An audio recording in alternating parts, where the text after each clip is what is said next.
I came from a very low income, nobody was winning, family divorce, finances, we had nothing, food stamps. My dad was a cashier at a 99-cent store, and I read a book called The Genius in All of Us that said, the average low income kid is raised in a family that is rejected 600,000 times from 0 to 18 years old, more negative affirming than positive affirming. Then it was middle class was 100,000 more negative than positive, and an upper class was 100,000 more positive than negative, right? So you have to reaffirm yourself to believe the power of positive thinking, and you read these types of books to kind of elevate yourself and read the right affirmations.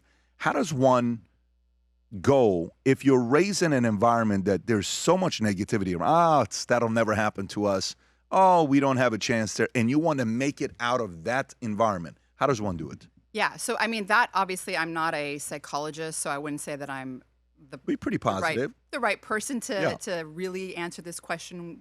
You would probably talk to someone like Dr. Arthur Brooks. By the way, you should. He's amazing. Yeah, I read his book, The Road to Freedom. The Road to Freedom. I don't know if you've read it or not. I haven't. 2012. I skimmed I both couldn't books. put it down, Road to Freedom. When it came out, I told everybody in my office, you guys got to read it. Phenomenal book. Right. Please continue. So I mean, I think there's people respond differently to that type of negative, like you're talking about, negative background where you're never going to be able to achieve something, or like it's a very what's the term for it, where you basically it's like you're defeated, where you're just constantly defeated, and it's like almost like this self-fulfilling prophecy, right? I think that it depends on, you have to kind of like train yourself to like realize that you actually can do things. And I don't know if it's an affirmation you do every day. Exercise is something that also helps with that. I think positive thinking, where it helps you kind of just get out of that negative thinking where it's not going to work out. But you also have to realize that worshiping things like power or money or fame, I mean, these things are also trying to fulfill a void, that happiness void, right? So like there's plenty of people that are very successful, very wealthy, very powerful that are not happy. You're right. Why is that, right? Because it doesn't bring happiness. It doesn't bring happiness. And I think that most of us out there that do know people like this, or we see, like, look at Hollywood actors. I mean, their marriages are constantly breaking apart, right? I mean, they're wealthy, they're famous, they have what by anyone's standards would think, oh, they have everything. But there's always this treadmill of it's not good enough, I need more. And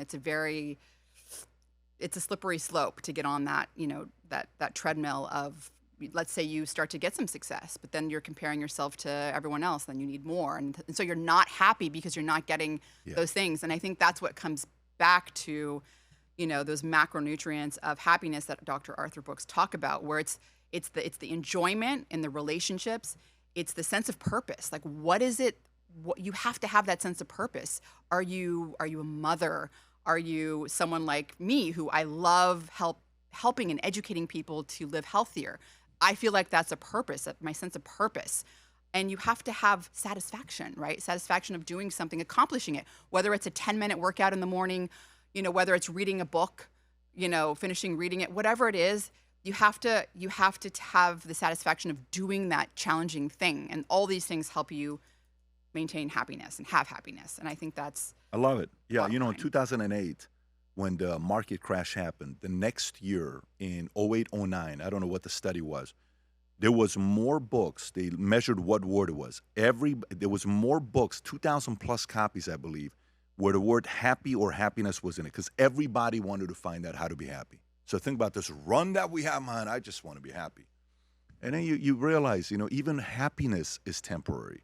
It's fulfillment. It's what am I doing that there's a deeper purpose to what I'm doing. The deeper part, you go through the survival phase. I'm just trying to pay my bills. Then maybe you get some status, or look at me, I'm a doctor, I'm a professor, I'm a entrepreneur, I'm making six figures, I got an MBA, I got a master's, and then I got 100,000 followers on Twitter, I'm somebody. Then you go to, you know what?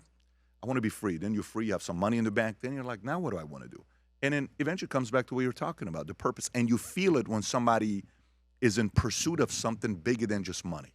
And somehow, when you're in the pursuit of purpose, money shows up. I don't know why. Money tends to show. You know what was something that I did, and it was funny because after I talked to Dr. Brooks about this, I realized it's something that like the Tibetan monks and people like Buddhists do. I was dwelling on my mortality. Like, if I know it sounds morbid, but I think it's actually a good practice and experiment for people to try, because when you think about life being, you know, it's finite, right? You are going to die someday. And when you are in that phase of the end of your life, what is it that's going to be important to you at that moment? Is it going to be another 100,000 followers? You can't take those with you. Is it going to be another, $1 million? Can't take that with you. No. Is it going to be another podcast? No. What is it going to be that's meaningful to you? And for me, it was the time I was with my family, the experiences that, you can't put any value to them. And it's something that it's called mortality dwelling. But I mean, if you think about it, because for me, as a high achiever, being a parent, I mean, my productivity went down, and I struggled with that for a while. And it wasn't until I really started thinking about what was the most important to me. And again, I think people can really tap into that by thinking about their death.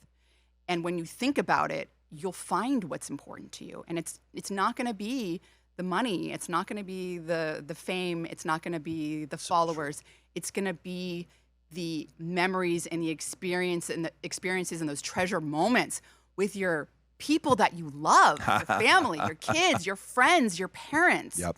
Those are the moments that are so precious. And, that also brings me back to like a lot of people, like they're searching for this higher power, right? Like there's like God or something, spiritual, right?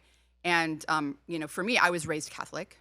So I had a baseline to go back to. And, as I got older, I kind of drifted and became a little bit too analytical. And it wasn't until I became a mother that I found God again. Why?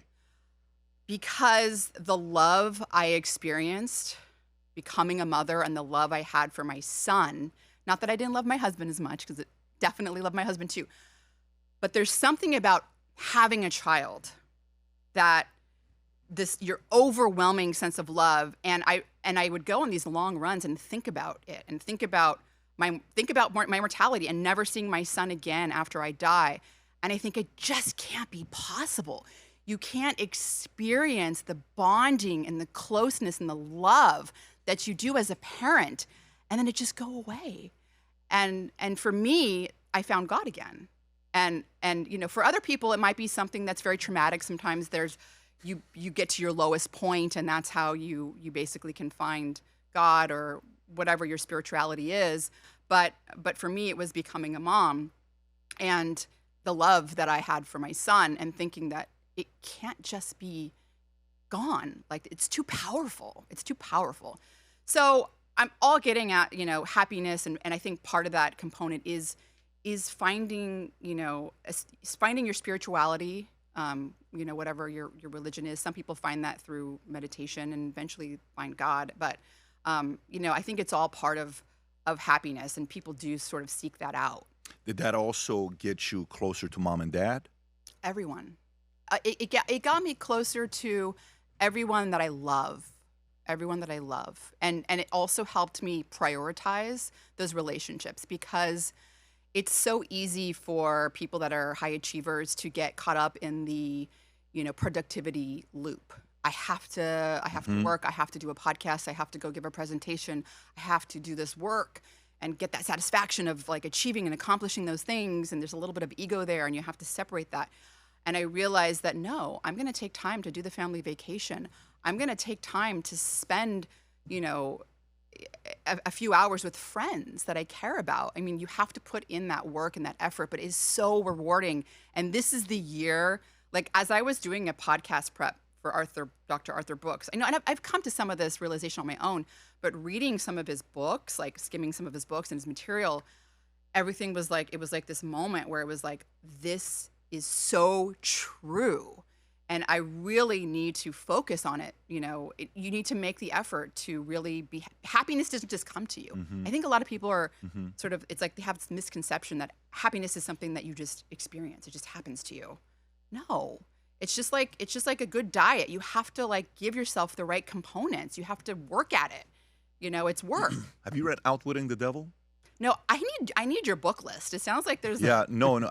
But the more you're talking, it's prompting books in my mind. Outwitting the Devil is a book Napoleon wrote in the late 30s, early 40s, and he said 1938. There you go, and it was set aside, and then eventually it came out. I read this book at a P.F. Chang's in Woodland Hills, California, and I sat there. My sister recommended it. I'm like, oh my God, what a powerful book! How so many different institutions when we're kids use the concept of fear to scare the crap out of us. And we're raised in such a confined, no, I can't do it, no, I can't. And then you finally realize, no, that's a business model. And you have to kind of let it go. Anyways, I just think you would enjoy this book as well, Outwitting the Devil. When we set out to create a shoe that blends comfort, function, and luxury, we had the choice to make it fast. We had the choice to make it cheap. We chose neither. Instead, we chose Tuscany, Italy. We chose true Italian craftsmanship, each pair touched by 50 skilled hands. We chose patience, spending 2 years perfecting every detail, and we chose the finest quality at every step. Introducing the Future Looks Bright collection.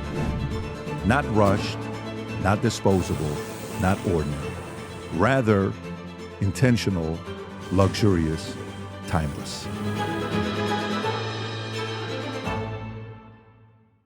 If you enjoyed this video, you want to watch more videos like this, click here. And if you want to watch the entire podcast, click here.